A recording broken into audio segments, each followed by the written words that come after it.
kí a má gbàgbé ohun tí à ń bá wa sọ̀rọ̀ lé lórí ìṣòro ẹ̀sìn. Ìṣòro ẹ̀sìn. Ẹ̀sìn ní ṣòro fáwa èèyàn àtẹ̀yìn tí ẹ̀ ń ṣẹ̀sìn àtàwọn tí wọ́n láwọn ò lẹ́sìn. Ìṣòro wà ń bẹ. Jẹ́ kó yé wa wípé Ọlọ́run ò dẹ́sìn lẹ̀, Jésù Kristi ò mẹ́sìn kankan wá. Àwọn bàbá tí wọ́n ṣáájú wọn ò mú ẹ̀sìn kankan wá. Bẹ́ẹ̀ ni àwọn ẹ̀sìn a lè sọ pé ó tinú àwọn ọmọ Abraham jáde. Abraham fúnra rẹ̀ gan ọ̀sẹ̀sìn, ẹ̀sìn Júù, ẹ̀sìn ìgbàgbọ́ àtẹ̀sìn mùsùlùmí ló tinú àrọ́mọdọ́mọ Abraham jáde. Abraham fúnra rẹ̀ kì í ṣe ẹlẹ́sìn, Jésù Kristi kì í ṣe ẹlẹ́sìn.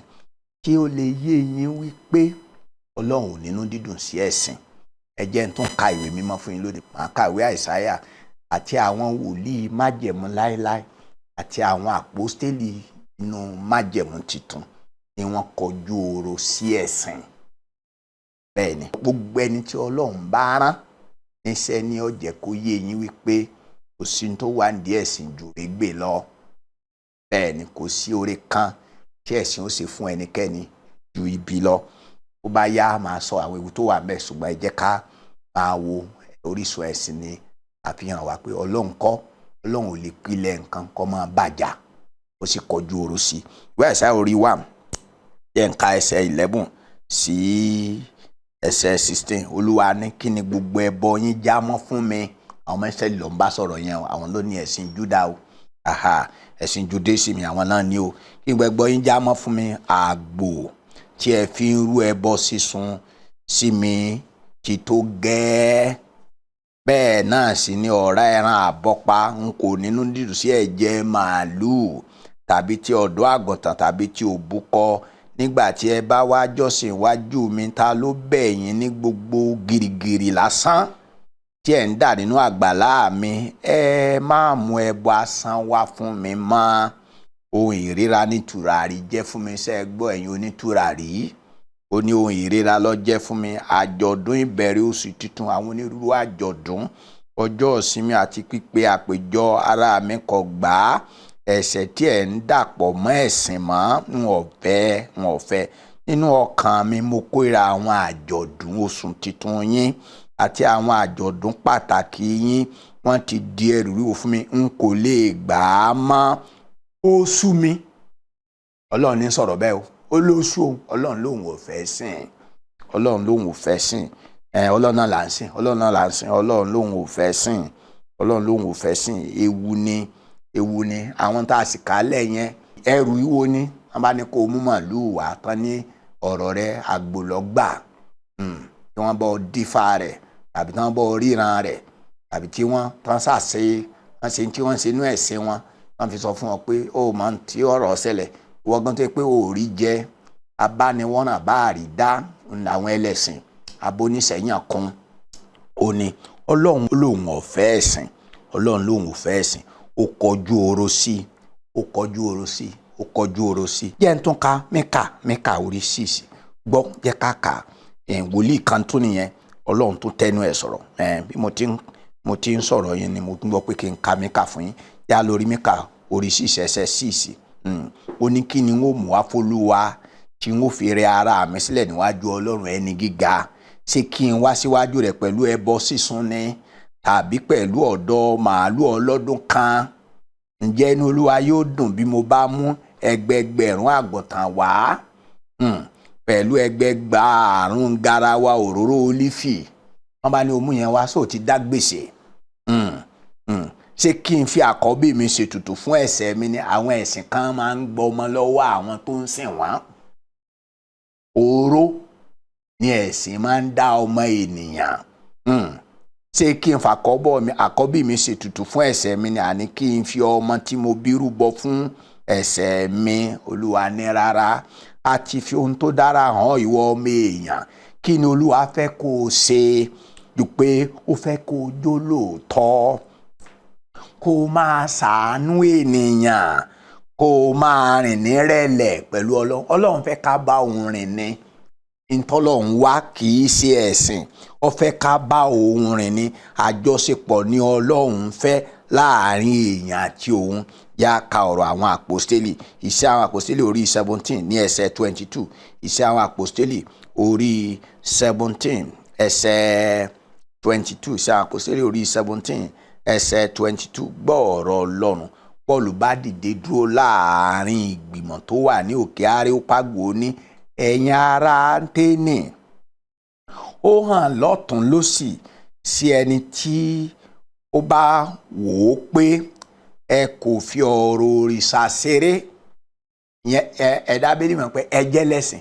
Tẹ́lẹ̀ nǹkan máa sọ pé ìwọ ọmọkùnrin kí ló tiẹ̀ ń sọ gan, ṣé ò ṣẹ́ sínú Bíbélì ni? Ṣé ò ṣẹ́ sínú Bíbélì náà là ń sọ fún yín. Àwọn ẹ̀sìn tó wà nínú Bíbélì Ọlọ́run kọ́ ló wà ń díẹ̀, Ọlọ́run kọ́ ló wà ń di òòṣà. Òòṣà wà nínú Bíbélì, àwọn èèyàn bọ òòṣà nínú Bíbélì. Ẹ̀sìn Júdà wà ń bẹ, Ọlọ́run kọ́ ló dá a lẹ̀, Ọlọ́run kọ́ ló dá a lẹ̀, Ọlọ́run kọ́ ló dá a lẹ̀. Kò sì ṣẹ̀sìn ìgbàgbọ́ nínú Bíbélì. Bẹ́ẹ̀ ni, kò ṣẹ̀sìn ìgbàgbọ́ nínú Bíbélì. Kò tiẹ̀ wá sí ẹ̀sìn Mùsùlùmí torí yẹn ìdáyé ń gbà yẹn gbọ́n parí Bíbélì ìyẹn sẹ̀ tó yọjú. Ṣé n tí à ń sọ yé Olúwa ni pé ọ̀rọ̀ Ọlọ́run sọ pé arákùnrin sọ pé ẹ fò ṣàṣírí mo ti ń lọ tí mò ń bọ̀ ni mò ń fojú wa àwọn ohun tẹ̀ ń sìn. Mo rí pẹpẹ ìrúbọ kan tẹ́ wá kọ àkọlé báyìí sára rẹ̀ pé sí Ọlọ́run tí ẹnìkan kò mọ̀. Ohun tí ẹ kò mọ̀ tí ẹ sì ń sìn, ó ní mò ń sọ̀rọ̀ rẹ̀ fún yín. Ọlọ́run tó dá ayé àti gbogbo nǹkan tó wà nínú rẹ̀, Olúwa ọ̀run àtayé, kì í gbé ilé òrìṣà àfọwọ́kọ́.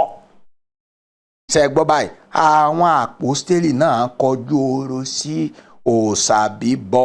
Wọ́n kọjú oró sí òòṣà bíbọ. Kódà àwọn olóòṣà ń bẹ nígbà tí Jésù wà láyé. Ẹ̀sìn Júù ń bẹ, ẹ̀sìn méjèèjì tó ń bẹ láyé tó gbajúgbajà nígbà Jésù wà láyé nìyẹn. Ẹ̀sìn òòṣà àti ẹ̀sìn Júù. Kò ṣẹ̀sìn ìgbàgbọ́, kò tí ì sí ẹ̀sìn Mùsùlùmí. Ó yé yín dáadáa, ìgbàgbọ́ ti wà kí wọ́n tó bí Jésù nu Màríà àwọn ń dé. Ìgbàgbọ́ ti wà láti inú Genesis orí 2. Ọlọ́run ti dá yẹn ní ìgbàgbọ́ ti wà. Nípa ìgbàgbọ́ lábẹ́lì rúbọ. Ọ̀tọ̀ ní ìgbàgbọ́, ọ̀tọ̀ lẹ̀sìn ìgbàgbọ́. Àwa kan wà onígbàgbọ́ ni wá, a ṣẹ̀sìn ìgbàgbọ́. À ń bá Ọlọ́run rìn nípa ìgbàgbọ́. Ìgbàgbọ́ ló bí wa, ìgbàgbọ́ ló sọ wá dọmọ Ọlọ́run, ìgbàgbọ́ ló sọ wá dìránṣẹ́ Ọlọ́run, ìgbàgbọ́ la fi ń ṣe ohun gbogbo, kì í ṣe ẹ̀sìn ìgbàgbọ́. Ní Iṣẹ́ àwọn àpọ́stélì orí 19 yẹn ní ẹsẹ̀ 19, àwọn tó gbọ́rọ̀ Ọlọ́run lẹ́nu àwọn àpọ́stélì, wọn ò dàbí àwọn kan ní ṣọ́ọ̀ṣì wa lónìí tó jẹ́ pé ọmọ babaláwo ni wọ́n, ọmọ olóòṣà ni wọ́n kàn kú òun òòṣà bàbá wọn ni wọ́n wá tún gbòòṣà bàbá wọn wọ ṣọ́ọ̀ṣì. Gbọ́ Iṣẹ́ àwọn àpọ́stélì orí 19 ní ẹsẹ̀ 18, onípúpọ̀ nínú àwọn onígbàgbọ́ ni wọ́n jẹ́wọ́ ohun tí wọ́n ti ṣe, tí wọ́n tún tú àṣírí idán tí wọ́n ń pa. Ṣẹ́gbọ́ ìyá àwọn ọmọ olóòṣà ni àwọn náà ní idán lọ́wọ́. Idán oríta àwọn ọmọ olóòṣà ni. Ó láwọn mélòó kan nínú àwọn oníṣẹ́ òkùnkùn kó ìwé idán wọn jọ. Wọ́n bá dáná sun wọ́n lójú gbogbo èèyàn. Nígbà tí wọ́n ṣírò iye owó àwọn ìwé ọ̀hún, wọ́n rí i pé ó tó ọ̀kẹ́ 2.5 owó fàdákà 50,000. Báyìí ni ọ̀rọ̀ Olúwa fi agbára hàn, ó tàn kálẹ̀, ó sì lágbára. Ìyẹn ni wípé àwọn tí wọ́n gbọ́ ọ̀rọ̀ ìyìn rere tí wọ́n gbàgbọ́, wọ́n fẹ́ sìn Júù lẹ̀, wọ́n fẹ́ sìn àbáláyé ẹ̀sìn òòṣà bàbá wọn, wọ́n filẹ̀, wọ́n fi ìwé ògùn ẹ̀sìn àti ìwé pidánpidán wọ́n dáná sun. Wọ́n san pásánṣẹ́, wọ́n ọ̀la tán, wọ́n à gbẹ́sẹ̀ kan sínú ṣọ́ọ̀ṣì, kan gbẹ́sẹ̀ kan sínú òòṣà. Ìyẹn ni Olúwa ń bá wa sọ pé ẹ kú òǹdí ẹ̀sìn, ẹ kú òǹdí ẹ̀sìn. Iṣẹ́ àwọn àpọ́stélì yẹn náà jẹ́ ń tún ka Iṣẹ́ àwọn àpọ́stélì. Iṣẹ́ àwọn àpọ́stélì jẹ́ kí n ka orí 25 ẹsẹ̀ 19. Iṣẹ́ àpọ́stélì orí 25 ẹsẹ̀ 19. Iṣẹ́ àpọ́stélì orí 25 ẹsẹ̀ 19 kó tún gbọ́ ọ̀rọ̀ Ọlọ́run. Ó ní ẹsẹ̀ 19, àríyànjiyàn nípa ẹ̀sìn òòṣà wọn. Ẹni pé tó bá gbúrò ẹ̀sìn nínú Bíbélì tó ń tọ́ka sí ní àwọn ẹ̀sìn tá à ń sọ yìí, Ọlọ́run kọ́ ló wà ní díẹ̀ pé wọ́n ní àríyànjiyàn wà láàrin Pọ́ọ̀lù ni o àtàwọn olóòṣà ni o àti nípa ẹnìkan tí ń jẹ́ Jésù. Jésù ìyẹn Paul àpọ́stélì ọ̀rọ̀ Jésù ló ń sọ. Gbogbo àwọn àpọ́stélì Jésù Kristi ni wọ́n ń wàásù rẹ̀, wọn ò wàásù ẹ̀sìn, wọn ò ní káwọn èèyàn gbẹ̀sìn gbàgbọ́. Wọn à ń pa ẹnikẹ́ni láti gbẹ̀sìn gbàgbọ́. Jésù ò sì rán ẹnikẹ́ni láti pa ẹnikẹ́ni kí wọ́n lè bá gbẹ̀sìn òun. Irọ́, òun ò tiẹ̀ ẹlẹ́sìn. Àwọn ẹlẹ́sìn àtẹ̀sìn ló ní kán fìyàn ṣòfò. Ọlọ́run tóbi jẹ́ ní tí ó mú èèyàn ní pápá mára tàbí yóò fẹ́ tàn yàn wọ láti sin òun. Irọ́, Ọlọ́run tóbi jù bẹ́ẹ̀ lọ. tó àwọn wàásù Jésù ni wọ́n fagídí múyàn, ọ̀rọ̀ ìrere ni wọ́n ń sọ. Ìrere fún ara ẹ̀ lágbára. Bá a ti ń sọ yìí ni ẹ̀mí máa ṣe àwọn tó jẹ́ tiẹ̀ níyè, wọ́n sì gbàgbọ́. Tí wọ́n bá ti gbọ́ ọ̀rọ̀ ìrere, wọ́n gbàgbọ́, wọ́n da ẹ̀sìn, wọ́n da tọwọ́ wọn lẹ̀, wọ́n sì sánpá sánsẹ̀ láti gba Jésù Kristi ní Olúwa àti olùgbàlà wọn. Ó ní àti nípa ẹnìkan tí ń jẹ́ Jésù ní ohun tí wọ́n ń jà sí. Ohun tí wọ́n ń jà sí kì í ṣe pé wọ́n bá wọn jà. Àwọn ẹlẹ́sìn yẹn ló ká gidi borí. Àwọn ló ká gidi borí. Àwọn ló ká gidi borí. Gbogbo ẹlẹ́sìn ni máa ń lá gidi. Inú bá ti ń bí ẹ lórí gbogbo tí mò ń sọ yìí, kan tí mọ̀ pé ẹlẹ́sìn ni ọ́. Ìwọ gan dẹ̀ lọ́lọ́run rán mi sí. Ìwọ lọ́lọ́run rán mi sí. Ìwọ lọ́lọ́run rán mi sí. Kólósì orí 2 ẹsẹ̀ 16. Ẹ̀sìn kẹ́sìn tó wù kó jẹ́ tiẹ̀ bá jẹ́ sí ìgbàgbọ́ nítorí pé ìsọkúsọ ní àní Ọlọ́run ọ̀dẹ́sìn lẹ́ẹ̀kọ́ díẹ̀. Ẹ̀kọ́ díẹ̀, ẹ̀kọ́ di kẹ́ máa fẹ̀mí ṣòfò. Ẹ̀kọ́ di kẹ́ máa fayé níní lára. Ẹ̀kọ́ di kẹ́ máa fagídí múyàn sí tí kò fẹ́ ṣe. Ọlọ́run ò kì í ṣe bẹ́ẹ̀. Ọlọ́run kì í ṣe bẹ́ẹ̀. Ìwé Kólósì orí 2 ẹsẹ̀ 16. Onítorí náà ẹ má gbà fẹ́nikẹ́ni kó máa darí yín nípa nǹkan jíjẹ tàbí nǹkan mímu. Ẹ̀sìn ló ní pé ò gbọ́dọ̀ wọ̀ yìí, ò gbọ́dọ̀ jẹ yìí, ò gbọ́dọ̀ mu yìí, ò gbọ́dọ̀ ṣe yẹn. Irọ́. Ọlọ́run kọ́. Ó ní tàbí nípa ọ̀rọ̀ àjọ̀dún tàbí oṣù tuntun tàbí ti ọjọ́ ìsinmi. Ẹ jẹ́ ká kó díẹ̀. Ní tí à ń jẹ́ kó yé ẹ̀yin àyànfẹ́, ó ní wípé nínú Bíbélì wọ́n dákọ̀ ẹ̀sìn. Wọ́n kì í ṣe pé wọ́n sọ wípé ẹ̀sìn Ọlọ́run ní. Irọ́, pé Ọlọ́run ló dálẹ̀, Ọlọ́run ò dẹ́sìn lẹ̀. Jẹ́ ká kó díẹ̀. Ní tí Ọlọ́run fẹ́, ó ní pé ká bá òun rìn. Gbogbo ìrúbọ ẹ̀sìn, gbogbo akitiyan ẹ̀sìn, èèyàn ló ní pé tá a bá ṣe báyìí, yóò já sí báyìí. Tá a bá ṣe báyìí, yóò já sí báyìí. Tá a bá ṣe báyìí, yóò já sí báyìí. Òṣìṣẹ́ ẹlẹ́sìn kankan ó ní ìdánilójú ìyè lẹ́yìn ikú. Kò sí. Kìkìdá àwọn tó ń bá Ọlọ́run rìn, àwọn yẹn wọ́n tiẹ̀ máa ní ayọ̀ ọ̀run tó di pé kú òkè. Wọ́n kì í pọ̀ kàkà ikú. Yá gbàdúrà. Ọba ògo, ọ̀rọ̀ tá à ń sọ yìí ó le díẹ̀. Ó ṣe kókó torí pé àwọn èèyàn ti gbèké gbọ́ ti pẹ́. Wọ́n ti gbèké gbọ́ ti pẹ́.